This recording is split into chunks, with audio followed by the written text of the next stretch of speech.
It is 12 noon across the great state of Alabama. Thanks for tuning us in. This is Three-Man Front on Jocks. Conrad, Molly, Landrum, I'm Pat with you until it's Patrick from Oklahoma City Radio. Gave us a preview of what's going to happen this weekend with Oklahoma and Auburn. Brian Edwards gave us some picks from Vegas Insider. Chris Stewart, voice of the Alabama Crimson Tide.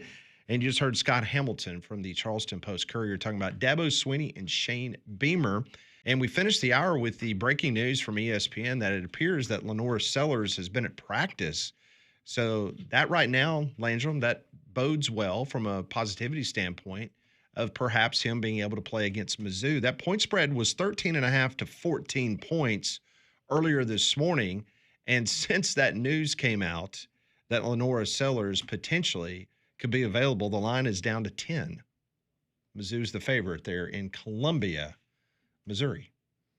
Yeah, it's interesting. And all of the projections that had South Carolina replicating what they did last year, whether it was 9-3, 9-4, winning 10 games, being in the college football playoff conversation again, all of that was predicated on Lenora Sellers, being Lenora Sellers and being a year better than he was last year, which would be really, really good. They've got to have Lenora Sellers. So to have a fighting chance in Como, yeah, you're going to need him. I don't think Doty's your answer. Yeah, that looked rough. Looked real rough. The phone lines are open at 1-800-239-WJOX, the courtesy GMC text line 205-834-9450. We've been so heavily guest-ridden the first 2 hours of the show, but we've got plenty of text messages, a lot of things you guys want to talk about on this Wednesday. Uncle Jerry, Conrad's uncle from Hayden, Alabama, texting into the show, and he says, y'all talking about the Barners defense being ranked highly. My question is,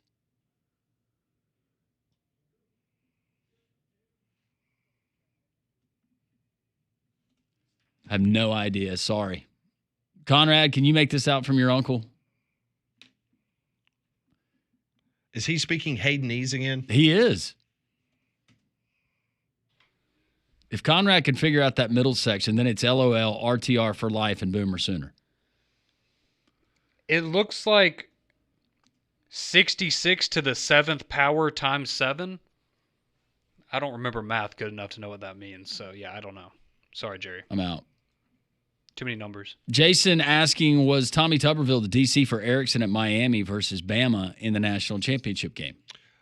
He was on the staff. He was on the staff. I'm not sure he was the defensive coordinator. He took over as the defensive coordinator in 93. Yeah, he was just an assistant in 92. So he got promoted after Alabama did what they did. And he met his wife on that trip to the Sugar Bowl. Suzanne? Mm-hmm. Pat O'Brien's, if I'm not mistaken. I did not realize up until the Wikipedia that I looked up that he was married prior to her. He was married for 15 years, somebody else. I know that. Senator, hope you're doing well today. Now, that's governor. He's senator right now, Pat. He's about to be your governor. I know. Show respect, Landrum. You get chastised. Can't count the votes yet. Sam asked a question. If Alabama goes 10-2, losing to Georgia, are they in the playoffs? 10-2? I think so, yeah. Yes. Absolutely. You have no concerns if you're an Alabama fan at that point. Even if Florida State doesn't end up being as good as we think they might be, yeah, you're fine. Gavin, big Georgia fan. Here we go. I've got just a really bad feeling about next Saturday. Being 1-9 out of the last 10 meetings just doesn't help me believe the Dogs can get it done. There you go, Conrad. Not saying anything. Should be a great game between two good teams. Ken, I'm guessing not an Auburn fan? Okay, Texas A&M and Georgia will easily beat Auburn. They could. Auburn could also be sitting there at 6-0 with the best resume in the entire country in a month. Tate says, hanging out. One of my Auburn buddies in between our son's soccer game and watching the Clemson game, he called Dabo old dabbler. He said, it's so funny, I can't get it out of my head. It's just so fitting. Your thoughts? Old dabbler? I like that, old dabbler. It's old dabbler.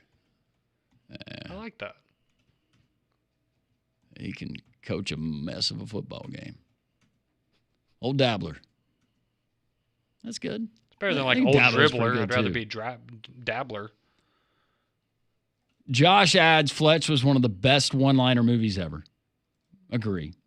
Going back to music history and trivia with Scott Hamilton, our guest, Chevy Chase did play in a band with the two founders of Steely Dan in college.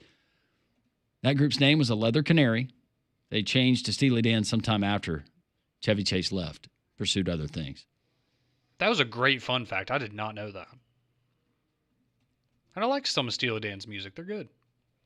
Chevy Chase was rolling back in the 80s. And I guess the 70s too, right? But the 80s, the amount of movies that he was in. Oh, he was on top He of and the world. Bill Murray. Yeah. A lot of John Candy back in that time. Miss John Candy. Oh, man. John Candy. And they was claimed great. that John Candy was an amazing human being. Everybody loved him that worked with him. Maybe not the same for Chevy Chase. No. No, I've heard to the contrary. Exactly. Yes. Before you get back to the text message, quickly, just moments ago on the SEC teleconference, Hugh Freeze says that running back Damari Alston, who's had a shoulder issue, he's been a full participant in practice. So that is good news for the Auburn Tigers and their running attack. Very much so. Yeah. I was impressed with Jeremiah Cobb. Oh, he's been spectacular. They're in a really good spot in that running back room. And the 17-year-old Omar Mabson, not bad. No. Mm-mm. Hugh Freeze also says that he hopes the return of safety champ Anthony this week can help Auburn minimize issues in their secondary over the last couple weeks. Says that Anthony's stitches are out of his hand and he's been more comfortable in practice. So that's another good injury report for Auburn. It's just crazy how quick some of these guys come back. Because he had, a broken thumb or something Had like surgery? that? Yeah. Jan Miller, what are you collarbone. doing? Yeah, what are you doing 3 weeks after you break a thumb? Probably not going and playing an SEC football game. It's incredible. Conrad, it's the power of NIL. It's amazing what happens when you start paying them. And modern medicine. Think about how I was many kind Really of skilled surgeons. leaning more towards the modern medicine part of this. How many times do you think you come to work and you don't feel your best, but you get a paycheck? That's true. Never had to come to work with a broken bone, though. Thankfully. Not yet. You set yourself up for it. Josh in Hope Huntsville. not. Today in 2005, number 6 Florida beat number 5 Tennessee 16-7 in the Swamp. The game was tied at 7 at the half. Florida scored 3 field goals in the second half with no touchdowns in the entire second half. Chris Leak did not throw 5 interceptions that game. Thank you, Josh. Amazing what happens when you don't throw 5 interceptions. Scotty and Alpine, Auburn 41, OU 3. All right. Wow. Whew. That'd be a fun show on Monday. Cheers to the folks in Alpine. So give me y'all's thoughts. Every college player gets 5 years max. No more red shirts. I don't hate that. Don't hate that at all. Look, I would be open to the Diego Pavia if we're going to go down this road. There is one player, and if he agrees to continue to stay, I guess, enrolled, whatever the minimum hour requirement is now, play for your football team, you get one of those guys that you can reserve, you can retain. Oh, like Every each team gets one guy? Yeah. See, I was going to say, what if at the end of the year, like you have, Heisman voters and All-American voters, everybody gets to unanimously vote. One guy in college football gets an extra year of eligibility. One player. Yeah. And whoever that person is, Or congratulations. just unlimited. Free for all for everybody. Yeah. Play as long as you want. Diego Pavia at age 32 leads the Commodores. He would do it too. He would do that. On to Nick Saban Field at Bryant-Denny Stadium. The Tide, of course, being coached by one Dabo Swinney. This is probably a good time to let everybody know if you missed it. Diego Pavia is not that is not happening next year. He went on Twitter yesterday. He said this is his last year. He's done. They're not going for the 7th year of eligibility. I'm holding out hope, man. I think he's good for college football. He is. Think how much conversation he generated for us just last year. and throughout the summer. We're still talking about Vanderbilt. Clemson's biggest problem continues to be failure to adapt. Their recruiting has dipped. They're not replacing the numbers. They're losing in the portal with portal additions. Combine that with running the same offense from 10 years ago against better competition in conference. They're set up to be a 9-win at best team moving forward. That's Collins from Pell City. A lot of good stuff in that text.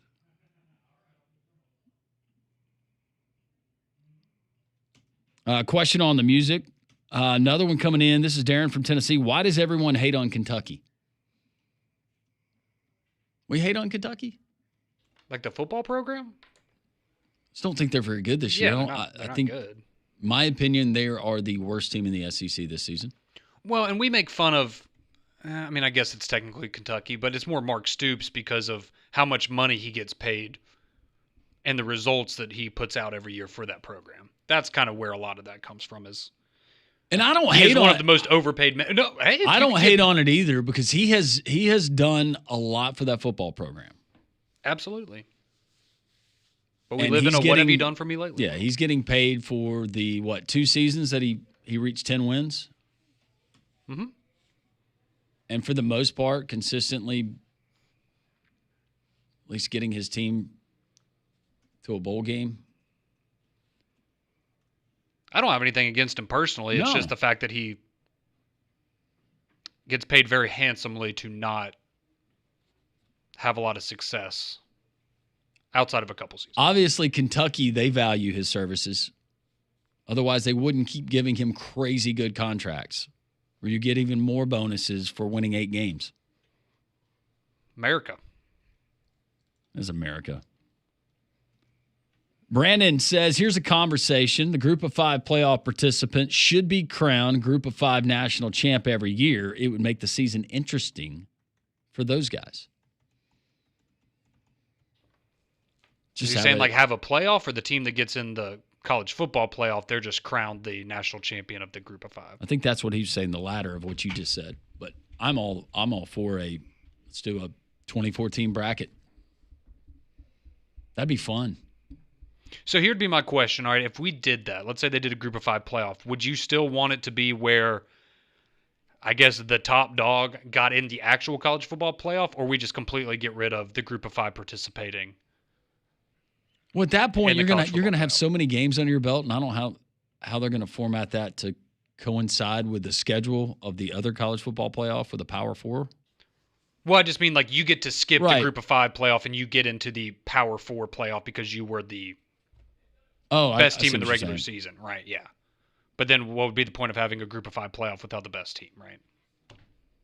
Be interesting.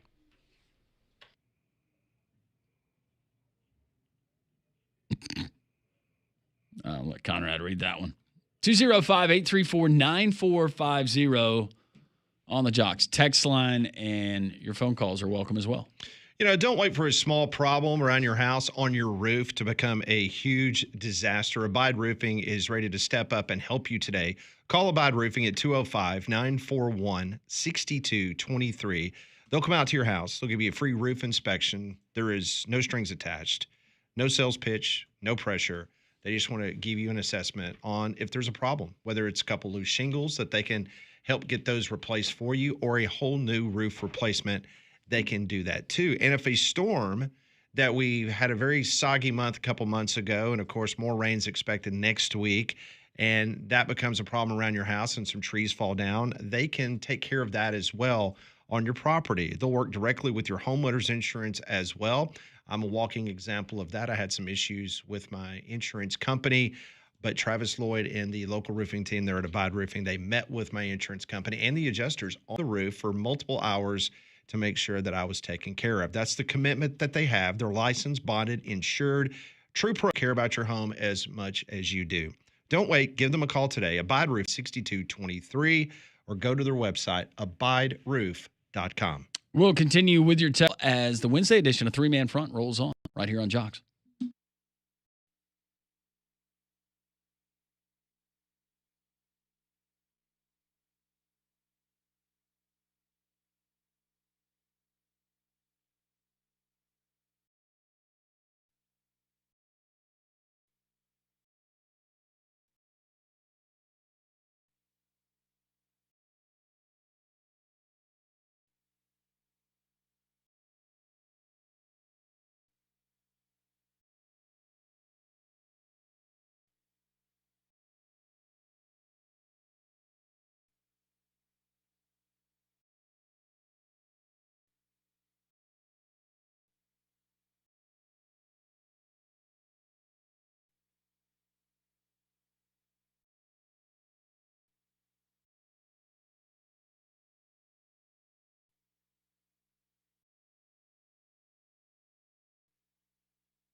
12:18, three-man front here on this Wednesday. Time for you to chime in if you wish to do so, because it's been a really busy show. Curtis Fitzpatrick from Oklahoma City previewing Auburn. Ryan Edwards, our Vegas insider. Voice of the Tide, Chris Stewart, presented by Craneworks. And Scott Hamilton from the state of South Carolina, all in the last hour. Getting back to the text line momentarily, Mike had texted in and reminds us that Auburn outgained Oklahoma in every category, including time of possession. Last season, Freeze had no problem with Venables' defense with a less talented quarterback. I think that both sides would argue much different looking this time around, for sure. Yeah, it's tough to compare year to year, especially. Auburn's vastly superior to what they were last year. I think Oklahoma is significantly better as well. Let's go to the phone lines quickly. Hey, Don. What's up, guys? Good point, guys. I think both teams have improved, especially Auburn on offense. But question, guys, in your opinion, hopefully Freeze will go with Cobb first and let Austin come in second, because Cobb's got it rolling right now. What do you guys think about that? Yeah, you might see that, but if Austin's ready to go, he might get the first touches. I don't think it matters with either one of those guys. But yeah, you're right. Cobb's going to run the ball really well. Now, what do you think the go would be for them to get carries? About 15 apiece. Yes. So if we're going average number of plays per game, somewhere in 60, 65 range, that would be about half of the offensive snaps. And then that means that you're doing other things, whether it's end arounds or Jackson Arnold putting the football in the air. He's going to have to be able to successfully complete the football. He's going to have to have his best game throwing the ball. Absolutely. By the way, Landrum, have you looked at the prize picks for that game yet? I have not. Okay, well, I didn't have a chance to show you yesterday, but two interesting for you to mull over. They had Cam Coleman at 48 yards receiving and Singleton at about 48 too. And my goodness, that's low to me, in my opinion. If it's not going to be that low, then we're going to get beat. No, you can't have Horatio Fields dropping passes. You got to have everybody catching footballs. Those guys, they're going to have to be productive. And the return of Malcolm Simmons, I don't think that can be understated. How they can use him in their offense. Yep. And hearing that Chance Anthony's back, that's good too. And I heard that Pleasant's going to be back too, the kick returner and defensive back. But one thing real quickly, yesterday was great. It was a pleasure to meet Jack Crow. Pat, thank you for having him as a guest yesterday. That was unbelievable, man. Jack's a first-class guy and a great coach. Awesome. And, we got a lot of compliments about that 45 minutes of radio. I'm glad you got an opportunity to meet him. Yeah, absolutely. Conrad, buddy, sorry I didn't get Alabama championship ring. My friend gave me one to give the legend. Sorry about that, Conrad. I was thinking about, man, I need to give Conrad this, too. I need to get you a ring, Conrad. It's all right, Don. I'll get my new one at the end of January next year. There it is. Atta boy, I hear you, buddy. Hey, sunshine pop, baby, sunshine. Okay, that's right. Don. All right, well, guys, thank y'all very much, fellas. Thank you. We appreciate you. Earlier today on the SEC teleconference, we're just talking about Hugh Freeze, some of the things that he has been talking about during that press conference, including some good news about Damari Austin, that he has been a full participant in practice. Matter of fact, he was on the practice field this morning. But let's hear from Hugh Freeze in regards to the difference this year's Oklahoma team than last. Not different defensively, offensively, quite different. A lot of it has to do they're healthy and they did themselves really well in the portal. They're definitely different offensively. Defensively, it's the same. They're playing at a high level on defense for sure, only giving up one touchdown and, man, been really dominant on that side. But so it's really the same structures and looks, but offensively they're quite different. Speaking of defense for Oklahoma, one thing's for sure, Brent Venables, noted as one of the best defensive coordinators when he was at Clemson, won national championships at Clemson, got his opportunity to go to Oklahoma to be the head football coach. This is Hugh Freeze discussing Brent Venables and the way that he likes to disguise his defenses in Norman. Extremely good at it. It's a great challenge for our offensive staff and our kids to figure out, what exactly is happening, because they're really good at it. Yesterday, John Mateer, the quarterback for the Oklahoma Sooners, the transfer from Washington State, he had this to say on Jackson Arnold, who he replaced in Norman. He's had a good year. I mean, I've really only watched a year, and he played well. You know, he's taking strides and taking coaching, and I'm excited for him. Jackson Arnold being discussed by John Mateer, who replaced him. Well, and this was cool too because he also was asked yesterday, because I hadn't realized this, but they both played high school football in Texas, so they played each other in high school, and Jackson Arnold's team kind of whooped up on John Mateer's team, so maybe a little chip on the shoulder there for.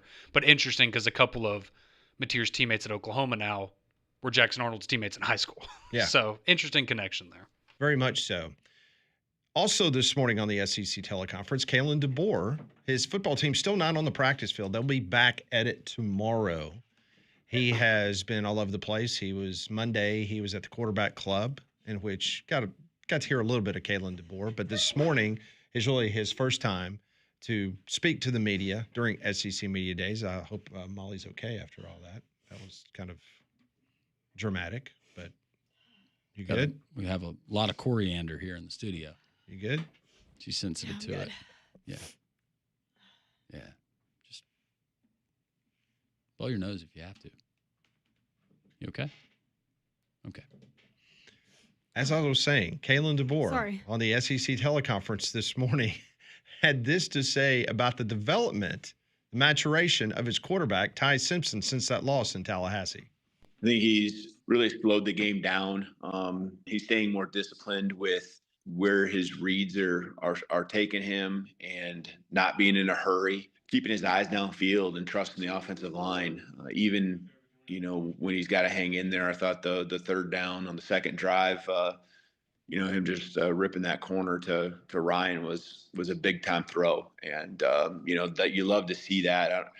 He's made those plays more now the last couple of weeks. And so it's just him getting more comfortable, him understanding, when he's got to make those big throws, how to keep drives alive, and staying ahead of the chains. He's just doing a better job with all of those things here these last 2 weeks. But yeah, I think he's becoming more comfortable, more confident, and of course the team is becoming more confident in him too.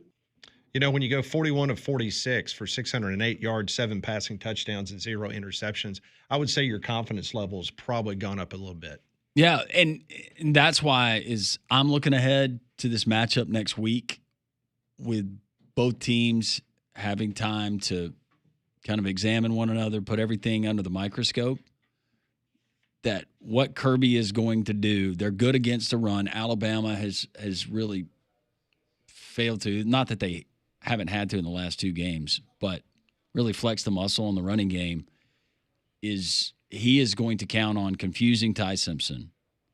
A lot of stuff that they do pre-snap, a lot of late movement, and guessing that percentage-wise you're going to be able to turn him over or force him into bad decisions.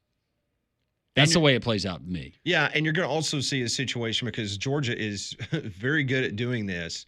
It's what Bill Clark has shown and talked to me and you about for a long time, is about stemming up front. Yeah. And how those defensive linemen will move. And then if your offensive line is having a bad day and you're not playing concentrated football, those stemming by those defensive linemen can create a problem for the offensive line, and we'll see if Alabama can live up to it. I think one thing for Ty, and we were talking about this in the press box during the Wisconsin game, and something that has been really impressive, and he's going to have to do it against Georgia, is, and you didn't see this a whole lot with Jalen Milroe, so it's more apparent now, but he does a really good job of throwing with anticipation, and I think that's something that comes with being comfortable and having that chemistry, but he throws guys open.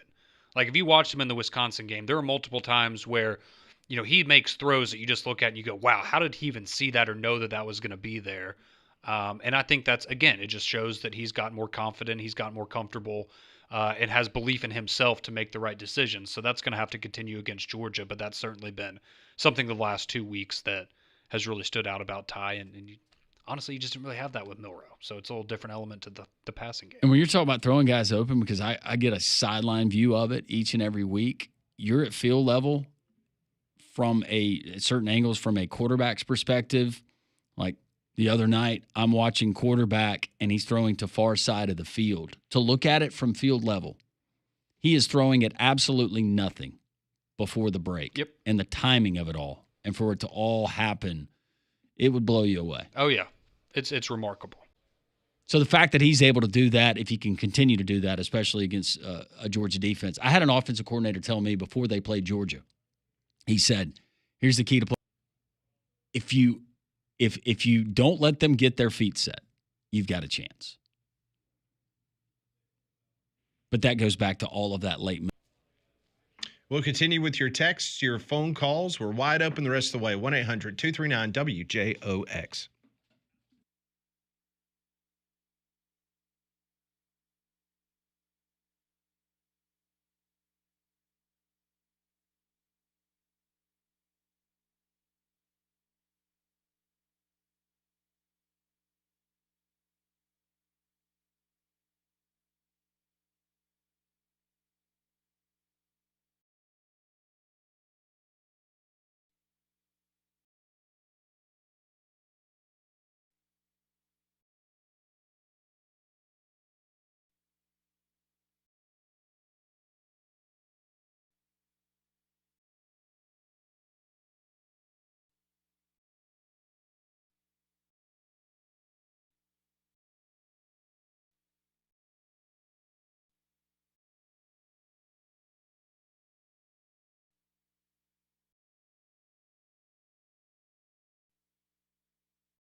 It's 12:33. Welcome back in. This is Jocks on Three Man Front.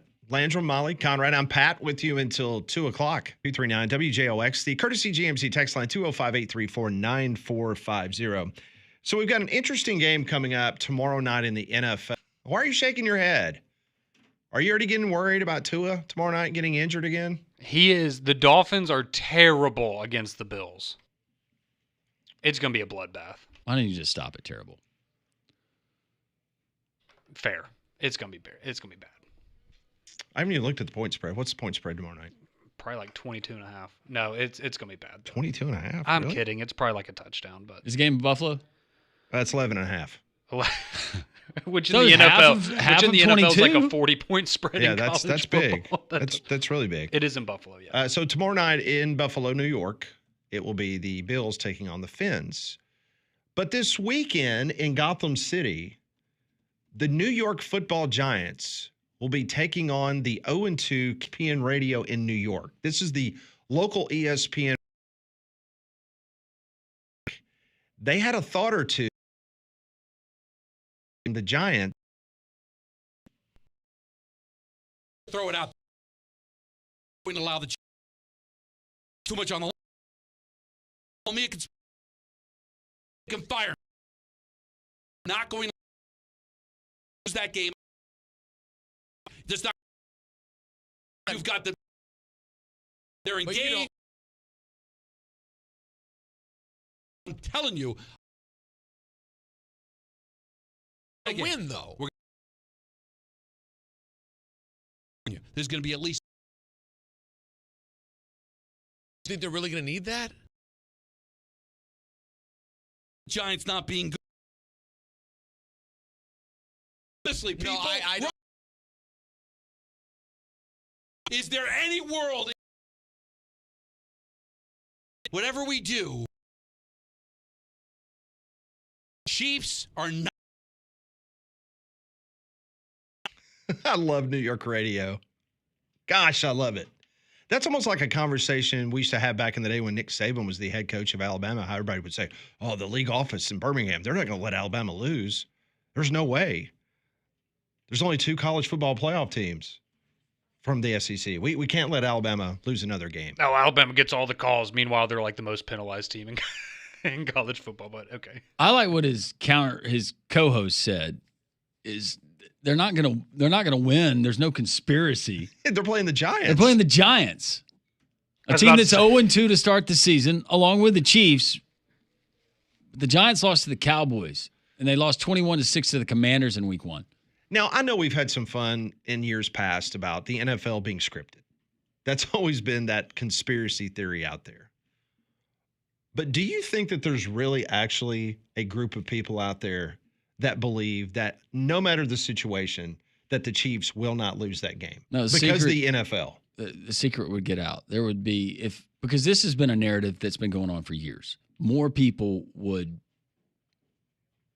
step up and say, look, it's time that I told America what's really been going on. There's no way. There's no way that many people can keep a secret. No. Yeah, I mean, I totally agree with that. Now, do I think there's people that believe that it's rigged? Absolutely. You'd have an official that felt like he had been wrong, somebody that would have been in on the know, would have come back later and said, you know what, Goodell, up yours. Well, it's I'm just, going to tell everybody how it works. yeah, and I mean, it's just funny with teams like the Chiefs too, or Alabama back in the day, or people would say the same stuff about like Tom Brady on the Patriots. It's like maybe they're just the best team, or in this case, the Chiefs are not the best team, but maybe they have the best quarterback. Like maybe it's because everybody who plays at that level is the best in the world at what they do, and even the so-called bad teams have really good players that can make really good plays at any time. You could have convinced me a couple of weeks ago when the Ravens were at the Bills and the Ravens had everything going. Derrick Henry's having a night. Fumble? What?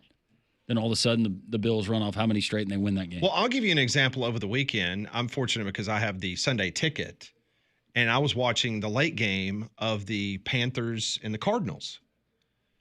The Panthers look like hammered you know what. You okay? Got sniffles at it Molly's- again. No, Molly's- she's giggling. Yeah. She thought that was funny. I appreciate that, Molly. Thank you. My other teammates didn't think that was funny, but I No, appreciate I thought it was fun. I was waiting to laugh. Oh, okay. I thought there was more. Yeah, I Okay. thought that was not the punchline. No, sorry. That was all I had at that particular time. But the point being is they looked really, really bad. And then all of a sudden, Bryce Young looks like the Heisman Trophy winning quarterback. Pat, he threw for 330 yards. He's the best quarterback in the league. And then all of a sudden, Carolina's defense actually started stopping Kyler. I mean, it was amazing. It was like you said, this is professional football. I mean, every single team's got dudes. We just don't see it as much in college football. Correct. But as of this moment, the Kansas City Chiefs are a 6-point favorite Give me the Chefs. They'll show up. I was about to say. Well, I know we talked about on Pat Ponders. They lose this game. Yeah, they're not. I don't think they're making the playoffs. You got to win this game. You have to win this game. But for those people in New York to do a whole segment of just ripping the NFL, talking about there's no way. Then what did he bring up in the clip about Taylor Swift and them getting engaged? Oh yeah. I guess just the whole narrative of Let me hear that one more time, because that was another interesting part to this, was how you tie that in to being engaged to Taylor Swift. The league won't allow it. I'm just going to throw it out there. The NFL is not going to allow the Chiefs to start 0-3. There's too much on the line. I'm sorry. Call me a conspiracy theorist. I will. ESPN can fire me. The NFL is not going to allow the Kansas City Chiefs to lose that game on national television to be 0-3. That's not going to happen. What are they going to do? But You've got they're getting married later. They're engaged. But you don't really believe they got all these nationally televised. It's not. I'm telling you. I love it. I love the effort to throw it in there, because I did the same thing if I was trying to support my argument. Yeah, you got the whole marriage coming up. So is he trying to say, like, if the Chiefs lose, then Doesn't they're matter. not going to have the big nationally televised games or in prime time? It's not going to happen. What are they going to do? But You've got they're getting married later. They're engaged. But you don't really believe they got all these nationally televised. It's not. I'm telling you. Yeah, they're going to. Yeah, another loss probably puts their relationship on the rocks, and we're not going to see those nuptials. Also, and I guess they can't, maybe in the script, they can't prevent injuries. But you remember a couple years ago, they had the Jets in all these primetime games because Aaron Rodgers was there. He goes and tears his Achilles in the first game, and we all had to suffer through a bunch of horrible primetime games. Sure did. Because they had All right, put the Aaron, Jets in this that is spot. what we're going to do. This just came down directive from the league office. We're going to do a small incision right here on your Achilles. A small incision. This is what we call tethering the rope, so to speak. And so when you go out there, it's going to snap eventually. But it might just take some time. Rub some ayahuasca on it. It'll be fine. Slight incision, yeah. You won't make it through a whole game with this. Quite the conspiracy. But I liked his teammates, because his teammates, Oh, they're like, no. they were dogging him. They were going, "What are you talking about? It's the Giants." I was about to say, I also like they were self-aware enough to go, no, they're just going to beat us because we suck. Yeah, I mean, there's no conspiracy. It's just a bad football team. No, that was prior to coming back from break. I'm just wondering if they're all sitting there and they're like, yeah, the Giants suck again. Yeah. You think the Chiefs win? Yeah, they're going to win. Giants are no good. On top of that, the NFL, they're not going to let it happen. All right, let's roll with that. You keep that. You die on that hill, buddy. But did you hear the last part of it where he says, "Rise up, people"? Like, he's saying this is a conspiracy. Yeah, we don't. The NFL's screwing us over. Rise up, people. Wow. Love New York Sports Talk Radio. The things that they could get into on a daily basis. It's great stuff. All right, more three-man front on this Wednesday, 1-800-239-WJOX.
Yeah, the New York media conspiracy theories that the NFL will not let the Chiefs start out 0-3.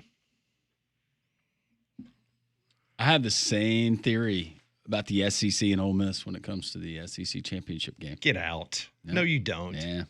No, you don't. Mm-hmm. Now, I think a lot of people in our neck of the woods would probably say if Georgia would have lost to Tennessee, that there was no way, shape, or form that the SEC office would allow Georgia to start 0-2 in the conference. Yes. Yep. Don't you think? Yeah. I mean, Landrum and I would be called to a special meeting inside Vulcan's head if they would have lost to Tennessee. How deep into the season do you think it is before we attend one of those meetings?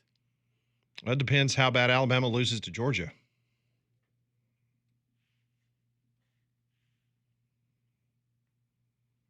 Looking at you, kid. Oh, no, I just like the way that he phrased that. When they lose? No, how much? Now, how bad they lose. Like, they're certainly going to lose, but how bad is it going to be? So where's your confidence level right now on a scale, on the Conrad panic meter? Where is it at with this Alabama football team? Are you back within shouting range of towards the top of the non-panic meter or what?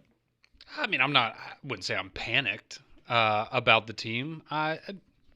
If you lose by 10 points in Georgia, Yeah, no, I mean, I'm not going to feel very good about that. 31-27 is the final. And that would cover the 3.5. Oh, that's the final. That's going to be the final score? Alabama. Oh, Alabama. No, Georgia. Are you calling it now? No, Alabama. Oh, okay. Georgia. Alabama. No, I mean, I'm not panicked about Alabama, but I do need to see them perform at the same level or similar level as the last couple of weeks in SEC play. So now we're talking about moral victories. No, I'm just saying I need to see them play at that level. Said that. Yeah, you just want to see effort. That's what you just said. I thought we were past sorry. effort. If they play to that level, I'm assuming they're winning the football game. They got to prove it to me because I picked them to go and handle business down at Doak Campbell. They got to prove it to me, so I will take Georgia at home. Don't blame me for that one, Ben. But didn't you just say that you wanted to see them? So a loss. You're twisting my words. I'm not twisting your words. Correct me if I'm You're wrong. You're taking them Landry. out of context. How about that? Okay, I will let you rephrase what you just said 60 seconds ago. I need to see Alabama play at the same level that they have the last couple of weeks against Georgia and in SEC play. Because if they do that, in my mind, that means that they are winning. Okay. All right. It's much better. I did not take it the way that he just laid it out, but you fixed I clarified it. Yeah, you fixed it. What is it right now, 3.5? That sounded like we're about to bring a bunch of whoop you know what. Yep. I'll take Bama by 3 right now. So the 31-28? Yeah, sure. So when the point spread opened up at most books, it was 4 points. Georgia was a 4-point favorite. It's down to 3.5. This would be the 5th consecutive game against Georgia in which Alabama has been a betting underdog. Last time Alabama was favored against the Georgia Bulldogs was in 2020 at Bryant-Denny Stadium. We remember how that turned out. Overall, this will be the 7th time in the past 16 seasons, not games, but 16 seasons that Alabama has been a betting underdog, with 6 of those 7 games coming against Georgia. And Alabama was also a betting underdog against Michigan in the Rose Bowl in the CFP semis. Well, it's interesting how that happens, Pat, when the other team that you're facing has just as much elite talent as you do. And a coach who knows your former head coach almost as well as that coach knew himself. Mm-hmm. Very much so. Before you said it, when you gave us that line, I had not seen the line, and in my mind, it was Georgia 3.5. Seems like a perfect line for that game. Yeah, very much so. And I don't think it moves very much unless we get a Mm-mm. I can't see it moving at all. Minus Austin Mack's going to start at quarterback because Ty Simpson's out. Maybe it moves half a point. Kirby Smart this morning on the SEC teleconference. I've seen he's extremely accurate and he's extremely athletic. And those are 2 things that I already knew turning the tape on. Pretty glowing. Good description. Mm-hmm. No, he throws a pretty football. Telling Conrad, the thing that I think bodes well for Alabama is Ty Simpson, his decision making, and the quick throws and the precision, because you're going to have that against the Georgia team. Yeah, no, absolutely. Now, some of the play action stuff that you had against Wisconsin and you're able to do against Louisiana Monroe, some of those things are just not going to be available going against the Georgia defense that is lightning fast and they're built to go side to side.